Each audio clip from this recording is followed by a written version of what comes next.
I gotta ask you, man. Like Mike, how was it like shooting that movie? Oh man, like Mike was dope. It was an experience. It was the first film, real movie that I ever did. I remember John Schultz, the director, came to Columbus, Ohio, and hollered at me about the opportunity, that 20th Century Fox was doing this basketball movie. And he met me in a basketball gym in Ohio, and me and the director of the movie talking. And like I said, bro, listen, I don't see people That's an don't OG know movie right there. that I am like, A nigga. how What can you I wanna say? explain this? Say it, At man. that time, when you telling me a movie, I'm thinking baller blocking. I'm thinking I got the hookup, Hot Boys. Like this is shit that we grew up watching. Like, so when you telling me a movie, this is as far as my brain is going. I'm thinking we about to do, a quick little, straight to DVD type shit. That was my vision of a movie. Man, they shipped my ass to LA. Saw about 45 to 50 semi trucks, lights, cameras. We rented out the Inglewood Forum. That's where we shot it at. I'm like, what the fuck is going on? Like, this is like an AMC movie, You're like, it's official. or is it like the movies that I like to watch? Oh no, So that's official. my whole time I'm thinking, so I didn't know nothing, bro. I didn't know how to act. I walked on there as a 14-year-old kid, bro, just green. Like I didn't know, I remember taking the my Atlanta whole green right script there. down the set. And when I stepped onto the floor of the forum, I remember someone telling me on set that we're not going to finish the whole movie today. What do you mean by I that? thought that we shoot the whole movie in a day. You got to think, the only time I've been in front of the camera was when we shoot music videos. Well, And back then imagine. it was a 2-day shoot. Now you can shoot a video in 4 hours and it looks like you shot it for 3 days. He ain't lying. So it messed me up. I'm like, wait a minute, so I don't have to learn the whole entire thing right now? They go, no, we break it down by scene. Each day, there's a schedule. You might have 4 scenes a day. Those are the scenes you study.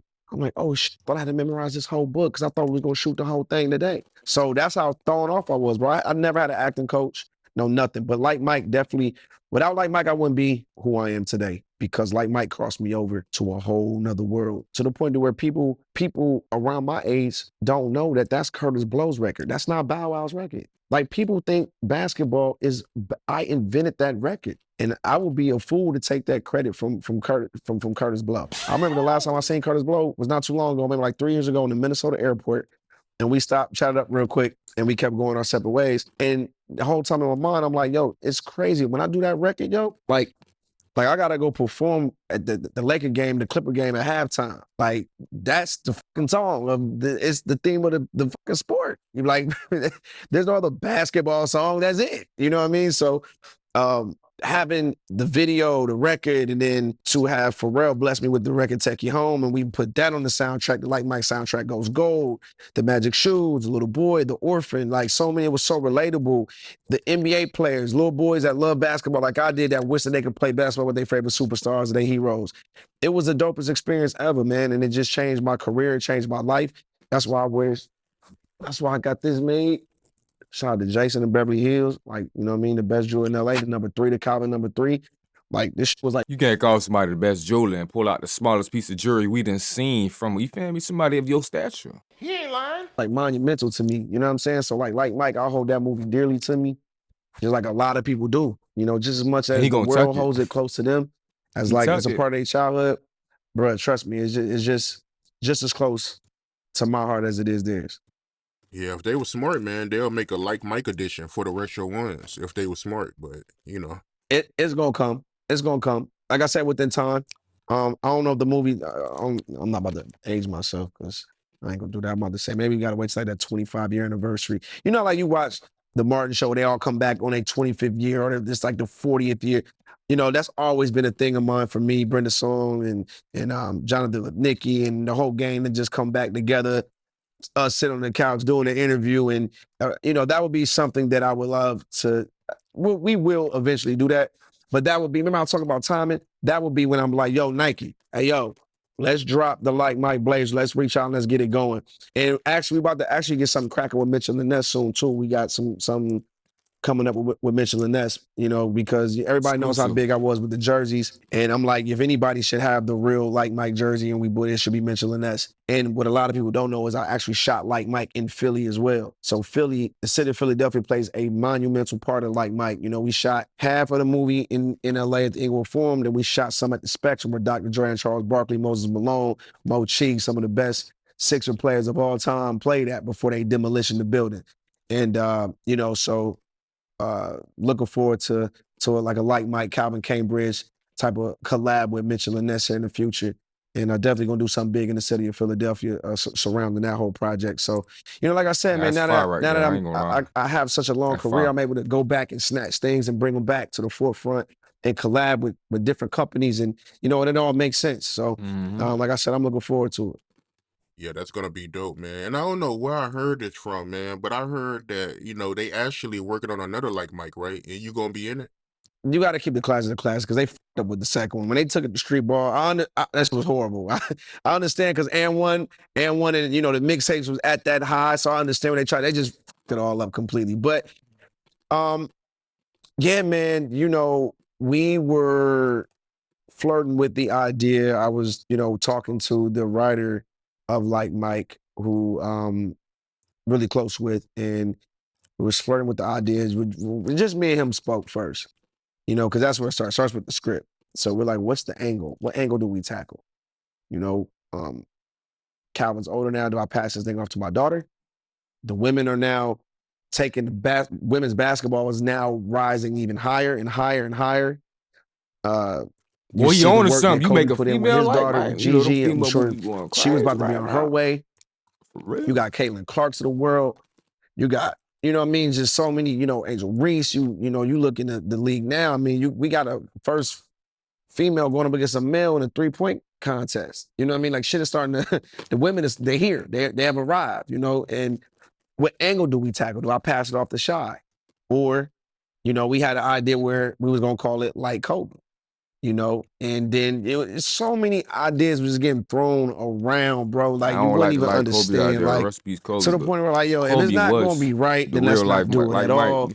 And for me, I'm very big on, messing with classics. If we would have did it, we should have did it a long time ago. So, it'll have to be a different angle now. And I don't know. It can still possibly happen. I think Lottery Ticket 2, though. Lottery Ticket 2 is a thing. Now, that's a thing. And I ain't told nobody about that. Lottery Ticket 2 is a thing. Eric White, the director, reached out to me.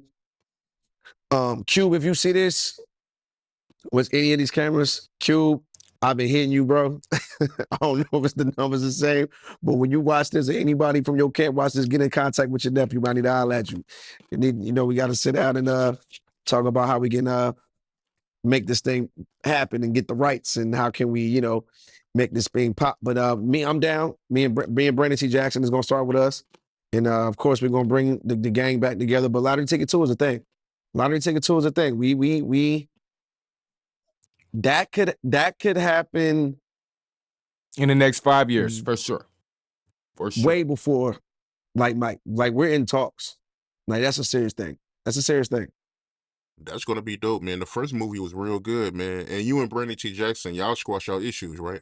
Yeah, we cool. We spoke at this past BT Awards. We spoke. I was hosting the House of BT for the whole weekend out there for BT. Yeah, what the beef was about. And he came and he called me right before I was walking the stage. He took your girl to perform with Snoop, and we chopped it up. And I was like, bro, come on, man. Like, this is the Brandon T. Jackson I know. Like, you know what I mean? I apologize if you took my words, to heart. You know where I'm coming from, and I know where you coming from. And he's like, yo, let's get down. We gonna do this thing or what? I'm like, let's go. If you Brandon T. Jackson, that we all know, yeah, nigga, don't be on your crazy shit. He said, nigga, I'm back. And I said, well, if you back, let's go. And then, I spoke to Eric White. Eric hit me and said, listen, man, you the star of the movie. How you feel about us bringing Brandon? And I said, listen, even if me and Brandon T. Jackson wasn't getting along, nobody can replace Brandon in this movie. He still got to do the movie, regardless. You know what I mean? Because I'm always thinking about the fans and the people. Where's Benny? Where the fuck is Benny? Didn't we do that when the second Friday came out? Man, where the fuck is Smokey? Who was Day Day? We had to get introduced to Day Day, and you still when we first watched, it's like he cool. But nigga, where's Smokey? You know what I'm saying? So it's like, I never want that to occur in my movie. So it's like, regardless of what we going through in real life, man, shrug that shit to the side. Nigga, Kobe and Shaq put that shit to the side and went and got some rings. Nigga, shut that shit to the side and go make this movie. And we gonna come up out of that situation. We ain't even worry about that. So there's no way I would do Lottery Ticket without Brandon T. Jackson. It just wouldn't happen. You know what I mean? That's my dance partner for that movie. The chemistry with us, the chemistry we had in the roll bounce together, that's where it started from. And then we took the lottery ticket and we want to just keep building that brand, man. Lottery ticket is today's generation, these new kids. So like my daughter and the cats that's 19 now or 20 years old or 24 years old now, that's their Friday. You know what I mean? My daughter don't watch Friday. That's her Friday. That's why. And we able to say that, y'all, You talking because crazy. Cube I is ain't gonna involved lie. and it's a Cube vision. All right, let's say this. Let's just get this clear. Friday is still more relevant than lottery ticket. Did lottery ticket do good? Yeah, that movie did straight. I ain't gonna lie. We fucked with it. But Friday is still popping today. Come on now. He ain't lying. In production. Just because you was in the movie, stop it. All right, so if Cube say this is Don't let Cat Williams hear this shit. the younger generation's Friday, and he'll prove that, because that's how the trailer was. The trailer was like, this is the new generation's Friday. I'm like, well, all right, now we got to bring it if we want to carry that, carry that energy. But I'm excited, man. Lottery ticket 2 is a thing. I'm very excited. I'm actually currently writing my first script right now, which is like 95% complete. I can't tell you about that one, but it's another a character that I played that people have loved forever. And it's I don't want to go too close because cats will start guessing it, but I'm actually writing a TV show right now for a big name studio. So if you can put your Congrats, my boy. you can for think sure, how I'm man. thinking, I'm sure you can guess it in your head. But it's a lot of shit, man. A lot of shit is going on, man. I'm excited.